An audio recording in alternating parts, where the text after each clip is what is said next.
বহু বছর পর আবার কোর্টে দেখা গেল রাজ্যের মুখ্যমন্ত্রী মমতা ব্যানার্জিকে। এবার তিনি সুপ্রিম কোর্টে এসআইআর মামলার শুনানিতে উপস্থিত ছিলেন। তিনি মুখ্যমন্ত্রী হিসেবে তার পরিচয় যতটা পরিচিত, আইনজীবী মমতা ব্যানার্জির আদালতে লড়াইয়ের ইতিহাসও ততটাই দীর্ঘ ও ঘটনাবহুল। সেই ইতিহাসের একটি গুরুত্বপূর্ণ অধ্যায় জড়িয়ে রয়েছে দক্ষিণ দিনাজপুরের কুমারগঞ্জ ব্লকের সঙ্গে। গোপালগঞ্জ আর.এন. হাই স্কুলের প্রধান শিক্ষককে খুনের ঘটনার প্রতিবাদে 1994 সালে কুমারগঞ্জে পার্থ সিংহ রায় নামে এক ছাত্র পুলিশের গুলিতে নিহত হন। সেই ঘটনাকে কেন্দ্র করে উত্তাল হয়ে ওঠে গোটা এলাকা। বিক্ষোভে সামিল হওয়া বহু মানুষকে গ্রেপ্তার করে পুলিশ। তখনই আন্দোলনরত মানুষের পাশে দাঁড়িয়ে আইনজীবীর পোশাকে বালুরঘাট কোর্টে হাজির হয়েছিলেন মমতা ব্যানার্জি। সেই সময় তার সঙ্গে ছিলেন দক্ষিণ দিনাজপুর জেলার বর্ষিয়ান আইনজীবী প্রয়াত নীলকান্ত বাগচি, শঙ্কর চক্রবর্তী, সুভাষ চাকি, মনমথ ঘোষ সহ আরও অনেকে। সেদিনের স্মৃতি আজও টাটকা সিনিয়র অ্যাডভোকেট মনমথ ঘোষের কাছে। তিনি বলেন, আজ থেকে প্রায় 30 বছর আগে কুমারগঞ্জের ঘটনায় গ্রেপ্তার হওয়া আন্দোলনকারীদের হয়ে মমতা ব্যানার্জিকে আমরা বালুরঘাট কোর্টে আইনজীবী হিসেবে পেয়েছিলাম। কোর্টে মুভ করার আগে বার অ্যাসোসিয়েশনের লাইব্রেরি রুমে একটি ছোট স্ট্র্যাটেজি মিটিং হয়। এরপর প্রয়াত নীলকান্ত বাগচির নেতৃত্বে আমরা মিস্টার সিনহার এজলাসে মামলাটি লড়ি। স্মৃতিচারণ করতে গিয়ে আবেগ আপ্লুত হয়ে পড়েন তিনি। জানান, সেই সময় মমতা ব্যানার্জি তাদের কাছে জানতে চেয়েছিলেন বালুরঘাটের জন্য তিনি কি করতে পারেন। তখন জেলার আইনজীবীরা রেল যোগাযোগের অভাবের কথা তুলে ধরেন। যদিও প্রাক্তন রেলমন্ত্রী গনি খান চৌধুরীর আমলে বালুরঘাট 1 লাখি রেল প্রকল্প অনুমোদিত হয়েছিল। প্রকল্পটি বাস্তব গতি পায় মমতা ব্যানার্জির সময়ে। আজ সেই রেলপথে একাধিক ট্রেন চলাচল করে।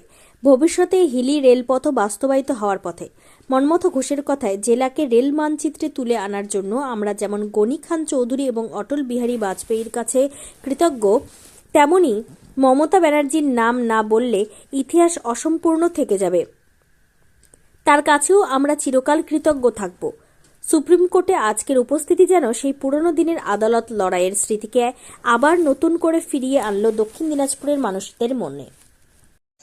আপনারা মমতা ব্যানার্জির সঙ্গে প্রথমবারের মতো কোর্টে লড়েছিলেন। এই বালুরঘাট কোর্টেই একটা কেসে তিনি কালো কোট পরে উকিল হয়েছিলেন। তার সঙ্গে প্রথম যে অভিজ্ঞতা কেমন ছিল, কি হয়েছিল? সালটা এক্স্যাক্টলি মনে নাই, আনুমানিক 30 বছর হবে। এই কুমারগঞ্জে পার্থ সিংহ রায় বলে একজন ছাত্র পুলিশের গুলিতে নিহত হয় এবং সেখানে তখন একটা পাবলিক এডুকেশন হয়, থানাও ঘেরাও টেরাও হয় এবং কয়েকজনকে পুলিশ আটক করে কোর্টে চালান করে, কেস দিয়ে কোর্টে চালান করে। তো সেই সময় আমাদের মমতা ম্যাডাম আর কি, উনি বালুরঘাটে আসেন, সাংসদ ছিলেন এবং উনি লয়ারও ছিলেন। যদিও কোর্টে প্র্যাকটিস করতেন না, লয়ের ডিগ্রি ছিল, ওনার বার কাউন্সিলের মেম্বারও ছিলেন। প্রথমবারের মতো বালুরঘাটে আসেন এবং আমাদের লয়ারদের সঙ্গে একটু আলাপ আলোচনা করেন জামিনের ব্যাপারে। তো সাব্যস্ত হয়, ঠিক হয় যে জজ কোর্টে ওই যাদেরকে আটক করেছিল তাদের হয়ে জামিন করা হবে, জামিনের আবেদন করা হবে। সেই অনুসারে আমরা তৎকালীন অধুনা প্রয়াত নীলকান্ত বাগচি নেতৃত্বে আমরা লয়াররা বার লাইব্রেরি থেকে জজ কোর্ট পর্যন্ত মিছিল করে অ্যাকর্ডিং টু সিনিয়রিটি আমরা জজ কোর্টে যাই। নীলকান্ত বাগচি বেল মুভ করেন, সঙ্গে আমরা সবাই ছিলাম, আমি, শঙ্কর চক্রবর্তী মশাই, তারপরে শ্রীমতী মমতা ব্যানার্জি, সবাই আরও অনেকে ছিলেন। সেইবারই প্রথম মমতা বন্দ্যোপাধ্যায় বালুরঘাটে আসেন। তখন তিনি সাংসদ আর উদীয়মান নেত্রী আসেন, জামিন নামঞ্জুর হয়, তখন আমরা যেতে ফিরে যাই, উকিল লাইব্রেরিতে ফিরে যাই এবং আমরা ওখানে আলোচনায় বসি। মমতা ব্যানার্জি বলেন যে এই প্রথম তিনি বালুরঘাটে এলেন এবং ওনার একটা দ্বিধাদ্বন্দ্বময় কাজ করছিল, বালুরঘাটের লোক ওনাকে কীভাবে ওয়েলকাম করবে, কীভাবে অ্যাকসেপ্ট করবে। কিন্তু বালুরঘাটের লোক যেভাবে ওনাকে ওয়েলকাম করেছিল, অ্যাকসেপ্ট করেছিল, তা দেখে উনি অভিভূত হন। তারপরে তো উনি আলোচনা করেন, বালুরঘাটে ডেভেলপমেন্টের জন্য কি করা যায়। তখন আমরা বলি যে আমাদের রেল লাইন খুব প্রয়োজন।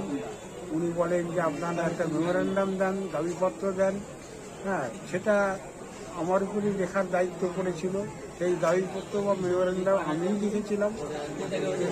তারপরে থানা মোড়ে উনি একটা জনসভা করেন এবং উনি যেভাবে উনি এখানে জনগণের সাড়া পেয়েছিলেন তা নিয়ে উনি আপ্লুত। খুব সংক্ষেপে যদি বলতে হয় যে রেল লাইনের কথা আমি আগে বললাম, সেটা মালদার একলাখি থেকে হিলি পর্যন্ত রেল লাইন না থাকার জন্য এই অঞ্চলের লোকের খুব অসুবিধা হচ্ছিল। এই রেল লাইনের প্রকল্পটা প্রয়াত গনি খান চৌধুরী সাহেব করেছিলেন, কিন্তু সরকার, কেন্দ্রীয় সরকার প্রকল্পটাকে বাতিল না করে শুধু জিনিয়ে রেখেছিলেন বাৎসরিক বাজেটে 1000 টাকা করে দিয়ে। কিন্তু 1000 টাকা দিয়ে তো রেলের কোনো কাজই হয় না, এটা হয় না। যখন আমরা মমতা ব্যানার্জি মহাশয়কে আমরা এই অসুবিধার কথা বললাম, উনি আমাদের কাছ থেকে একটা দাবিপত্র নিলেন, যেটার কথা বললাম আমিই লিখেছিলাম। তারপরে গিয়ে উনি কেন্দ্রীয় সরকারের সঙ্গে দরবার করেন। জাফর শরীফ রেলমন্ত্রী ছিলেন এবং প্রধানমন্ত্রী ছিলেন প্রয়াত অটল বিহারী বাজপেয়ী, প্রধানমন্ত্রী ছিলেন। উনি মমতা ব্যানার্জিকে অত্যন্ত স্নেহ করতেন এবং উনি সহৃদয় হয়ে একটা লামসাম টাকা, যাতে করে প্রকল্পটা শুরু হয়, প্রকৃত কাজটা, সিম্বলিক না, 1000 টাকা দিয়ে শুধু প্রকল্প বাঁচিয়ে রাখা না, সিম্বলিক না। বালুরঘাট থেকে সিবি নিউজের বিশেষ প্রতিবেদন।